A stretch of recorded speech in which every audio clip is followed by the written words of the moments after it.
Directional derivatives and the gradient. So this definition says, suppose that z equals fxy is a function of two variables with a domain of D.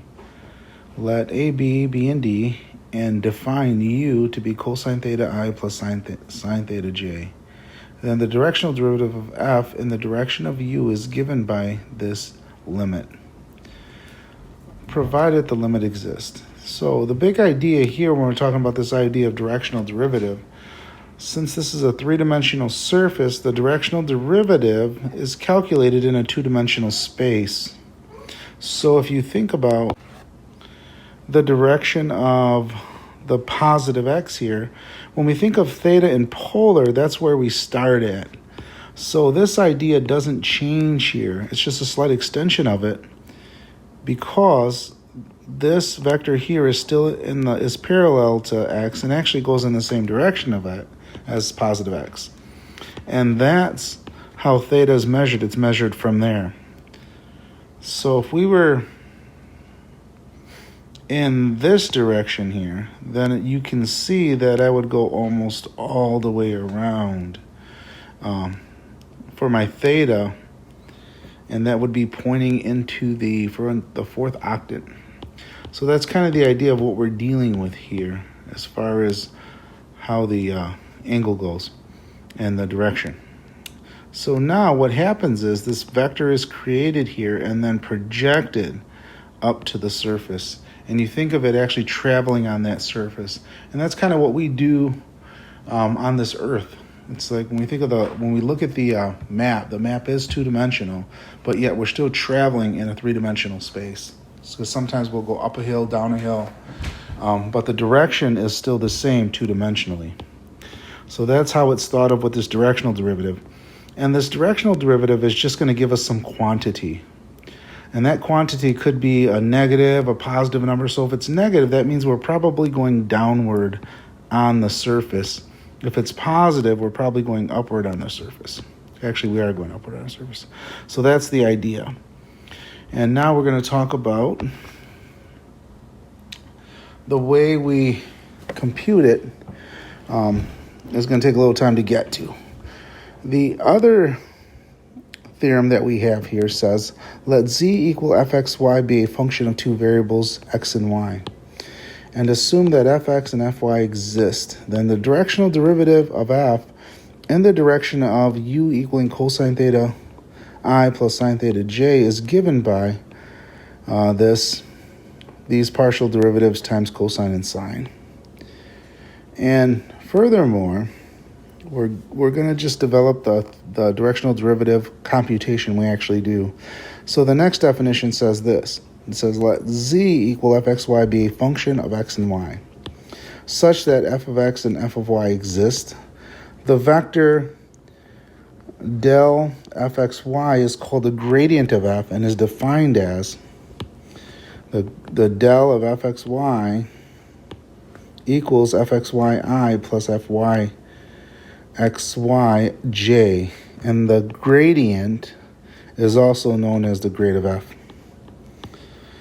Usually I just say the gradient of f, and when I see this del operator, that's what that's called. That's for gradient. So anytime I see this symbol here, that's the gradient of f, and that's simply the partials fx and fy, and those become my components.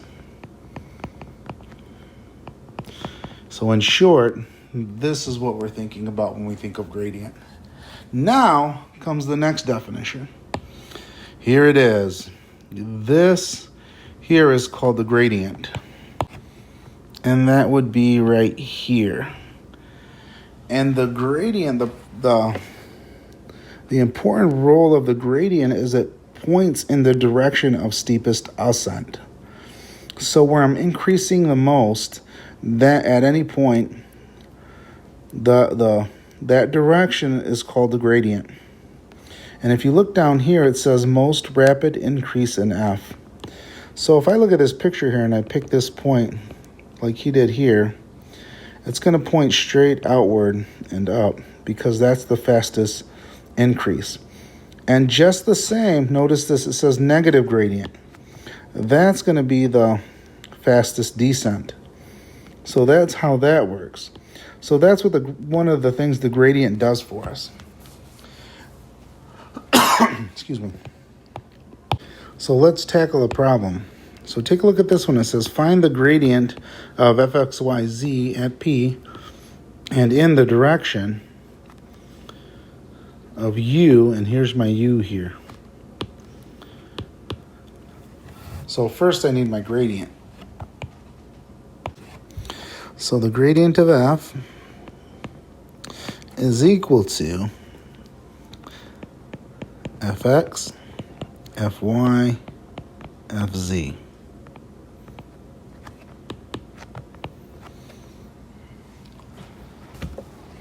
So now that implies, when I look at this function here, f of x is 1 over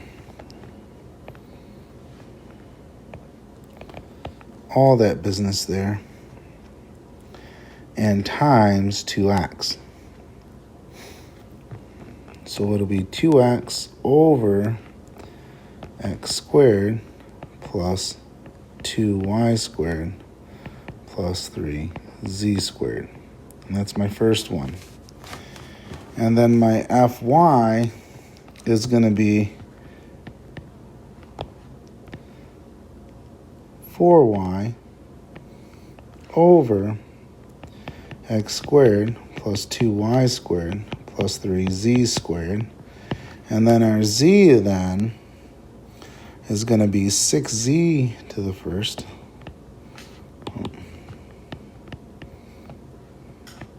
over x squared plus 2y squared plus 3z squared. And that's going to be it there. So that's our gradient of f. Now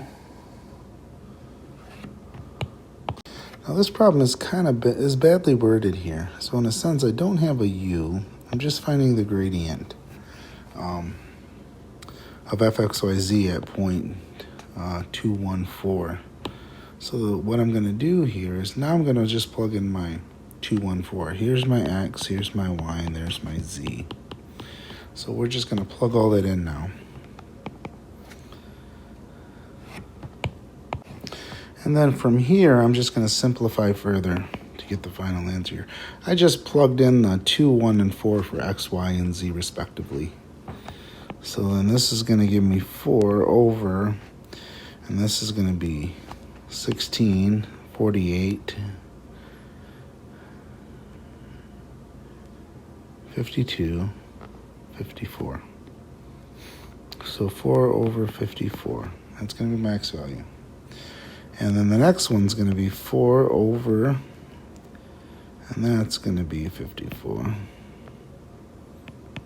So again, that's 16 times 3 is 48, 50, and 54. Yep. So then the next one then is going to be 24 over 54. Then I can simplify this because they're all even. So 2 over 27, comma, 2